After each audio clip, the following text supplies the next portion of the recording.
Duty കഴിഞ്ഞ് നേരെ വിട്ടുട്ടോ Medina സായദിൽക്ക്. പ്രത്യേകിച്ച് ഒന്നിനു വേണ്ടിയിട്ടല്ല, ഒരു ഡ്രസ്സ് നോക്കാൻ വേണ്ടിയിട്ടായിരുന്നു. പെരുന്നാൾ ഡ്രസ്സ് നമ്മൾ ഓൾറെഡി എടുത്തു വെച്ചിട്ടുണ്ടായിരുന്നു. പക്ഷേ ഇക്കാക്കുണ്ടല്ലോ ഒന്നും കംഫർട്ടബിൾ ആയിട്ട് തോന്നിയിട്ടില്ല. അപ്പം ഞാൻ കരുതി എന്നാൽ പിന്നെ ഒരു അറബിക് ടച്ച് ഡ്രസ്സ് നോക്കിയാലോ എന്നുള്ളത്. പക്ഷേ ഈ ഒരു ഷോപ്പിൽ വന്നപ്പോൾ ഉണ്ടല്ലോ എല്ലാം എനിക്ക് ഭയങ്കര ഹെവി ആയിട്ട് ഫീൽ ചെയ്തു. അതുകൊണ്ട് തന്നെ ഞാൻ കൂടുതലൊന്നും നോക്കാൻ നിന്നില്ല. ഞാൻ വിചാരിച്ച് വേറൊരു ഷോപ്പിലും കൂടെ നോക്കാമെന്നുള്ളത്. അവിടെയും നോക്കി പ്രത്യേകിച്ചൊന്നും പറ്റാഞ്ഞപ്പോൾ പിന്നെ നേരെ വിട്ടുട്ടോ മീഡിയർ ഹോസ്പിറ്റലിലേക്ക്. രണ്ടാഴ്ചയോളം പനി ഛർദിയായിട്ട് കിടപ്പിലായതുകൊണ്ട് തന്നെ കുറച്ച് ടെസ്റ്റുകൾ ഉണ്ടായിരുന്നു. അതിൻ്റെ റിസൾട്ട് ഒന്ന് കളക്ട് ചെയ്യാൻ വേണ്ടിയിട്ടും ഡോക്ടർ ഒന്ന് കാണിക്കാൻ വേണ്ടിയിട്ടാണ് കേട്ടോ വന്നിട്ടുണ്ടായിരുന്നത്. ഡോക്ടർ കാണിച്ചിറങ്ങിയപ്പോഴേക്കും മരുവ് വാങ്ങി കൊടുത്തിട്ടുണ്ടായിരുന്നു കേട്ടോ. പിന്നെ ഒന്നും നോക്കിയില്ല.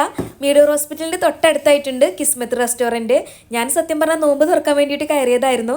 അപ്പോൾ ഉണ്ടല്ലോ അവിടുത്തെ സ്റ്റാഫുകളെല്ലാം കൂടെ കൂടിയിട്ട് അവിടെ നോമ്പ് തുറക്കുന്നുണ്ടായിരുന്നു കേട്ടോ. ഒരു പരിചയമില്ലാത്ത അവരുടെ കൂടെ ഇരുന്നിട്ടാണ് ഞാനന്ന് നോമ്പ് തുറന്നിട്ടുണ്ടായിരുന്നത്.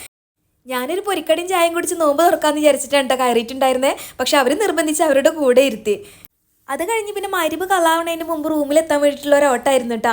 എന്താണെങ്കിലും ഒരു പരിചയമില്ലാത്ത എനിക്ക് വേണ്ടി ഒരു നോമ്പ് തുറ തന്നേന് പഠിച്ചവന് അവരുടെ ഷോപ്പിന് ഹൈറും ബർക്കത്തും കൊടുക്കട്ടെ. അപ്പോൾ ഇൻഷാ അല്ലാഹ് അടുത്ത നല്ലൊരു വീഡിയോ ആയിട്ട് പിന്നെ കാണാം.